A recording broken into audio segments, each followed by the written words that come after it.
আল্লাহর রাসূল সাল্লাল্লাহু আলাইহি ওয়াসাল্লাম আমাদেরকে জানাইছেন জান্নাতের সুঘ্রাণ 500 বছর দূরত্ব থেকে পাওয়া যাবে। লোকটা গাছের নিচ থেকে যখন জান্নাতের সুমিষ্ট মজাদার সুঘ্রাণযুক্ত খাবারের ঘ্রাণ পাবে, লোকটা আল্লাহর কাছে বেশ কিছুদিন যাওয়ার পরে আবার আবেদন শুরু করবে। সর্বশেষ জান্নাতি ব্যক্তি জাহান্নামে পুড়ে অঙ্গার হয়ে যাবে। এক পর্যায়ে আল্লাহর কাছে আবেদন করবে, আল্লাহ তুমি আমার শুধু চেহারাটা ঘুরায় দাও। জাহান্নাম থেকে কি করো? চেহারাটা ঘুরায় দাও। আল্লাহ চেহারা ঘুরায় দেবে। যখন চেহারা ঘুরাবে, চেহারার মধ্যে সজীবতা লাগবে, জান্নাতে কিছু সজীবতা।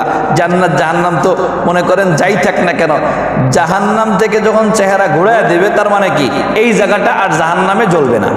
তখন তার মধ্যে জান্নাতের কিছুটা সজীবতা চেহারার মধ্যে অনুভব হবে। এরপরে কিছুদিন পরে আবার আবদার শুরু করবে, আল্লাহ আল্লাহ তুমি আমারে শুধুমাত্র জাহান্নাম থেকে বের করে কিনারে দিয়া দেন। কি করবে? কিনারে দিয়া দেন। এখন যখন কিনারে তার আবেদনের ভিত্তিতে আল্লাহ দিবেন, আল্লাহ কোনো ইমানদারকে জাহান্নামে রাখবেন না। খেয়াল রাখেন, কোনো একজন ইমানদারকেও সামান্য থেকে সামান্য ইমান যার দিলের ভিতরে ছিল, আল্লাহ এই ব্যক্তিকেও জাহান্নামে রাখবেন না। আল্লাহ যে কত দয়াবান আপনি কল্পনাও করতে পারবেন না। সামান্য থেকে সামান্য ইমান যার মধ্যে আছে, আল্লাহ তাকেও জাহান্নামে রাখবেন না। তো সর্বশেষ যে জান্নাতি হবে সে ব্যক্তি আবেদন করার পরে এরকম জাহান্নামের কিনারায় আল্লাহ রেখে দিবেন। রেখে দেওয়ার পরে এখন মনে করেন দেখবে দূর থেকে একটা গাছ দেখা যায়।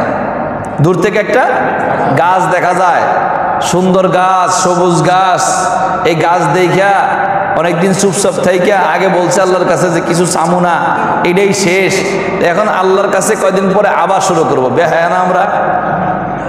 আবার কয় আল্লাহ বলছিলাম কিছু চাবো না, কিন্তু আল্লাহ ওই যে গাছটা দেখা যায় জাহান্নামের কিনারে না রাইখা তুমি আমার প্রতি ইহসান করে আমাকে ওই গাছের নিচে যাওয়ার তৌফিক দিয়ে দাও। আল্লাহ পাক বলবেন, কিরে বান্দা তুই না বলছস আর কিচ্ছু চাবি না, এখন আবার গাছের নিচে যাইতে চাস কেন? লোকটা বলবে, আল্লাহ তুমি আমার এই আশাটা পূরণ করো, এই আবেদনটা পূরণ করো, আমি তোমার কাছে আর কিচ্ছু চাইব না।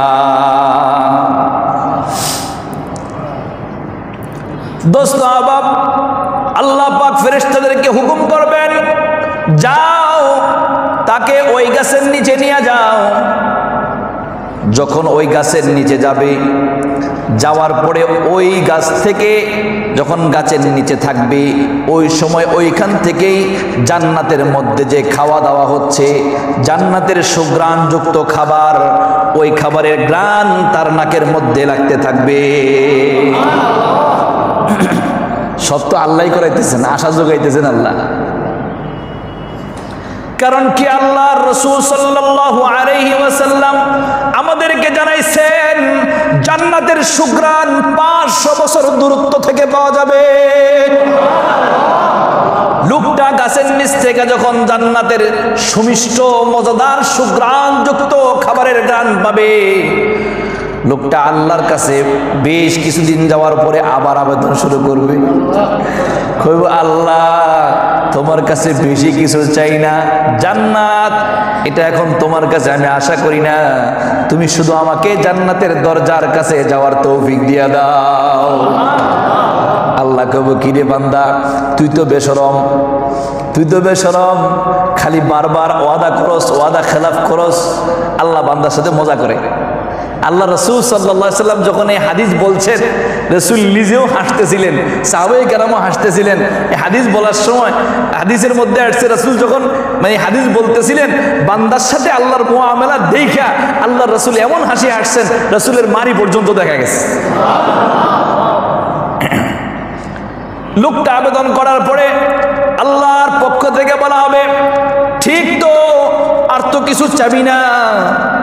আল্লাহ নিজে আশা তৈরি করে আবার আর তো কিছু চাবি না। না না আল্লাহ কিছু চাবো না। ওয়াদা করছো? জি জি ওয়াদা করছে, আর চাবো না। এই পর্যন্ত কয়বার করছে ওয়াদা? কয় বনি আদম রে, তোরা যে কত করস ওয়াদা আর কত খেলাফ করস। আচ্ছা ফেরেশতারা যাও, ওরে ওই জান্নাতের দরজার কাছে নিয়ে দাও।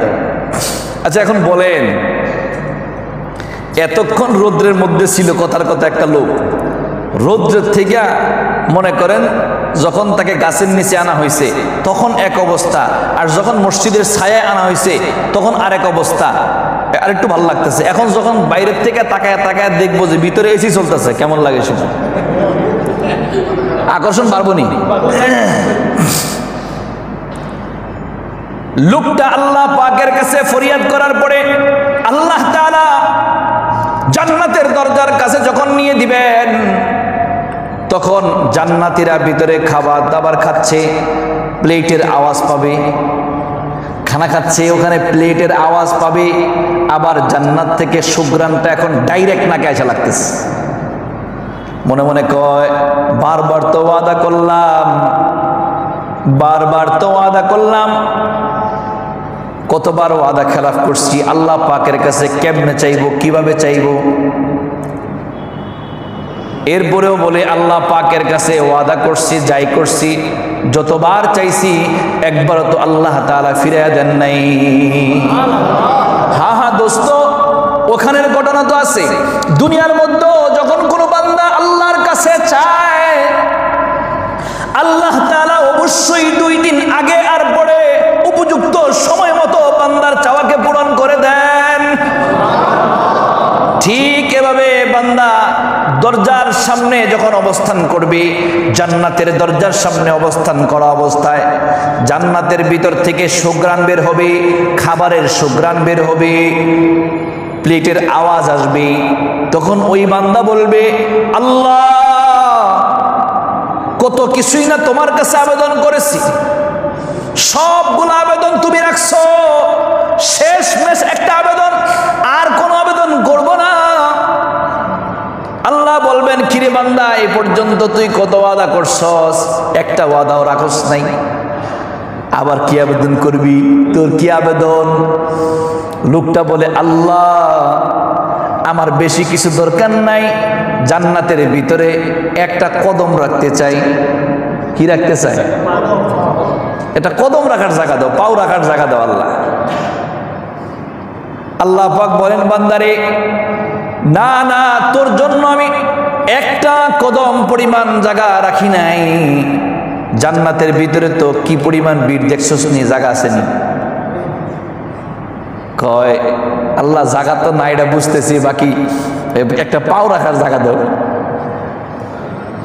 আল্লাহ পাক বলবেন, না রে বান্দা, তোর জন্য এতটুকু আমি বরাদ্দ করি নাই, বরং আমি আল্লাহ তোর জন্য আমার পক্ষ থেকে শুধু এক কদম রাখার জায়গা না, বরং 10 দুনিয়া পরিমাণ জায়গা দিয়ে দিলাম। এখন বান্দা বলবে, আরে আল্লাহ বলো কি? আমার লগে তুমি মজা করো?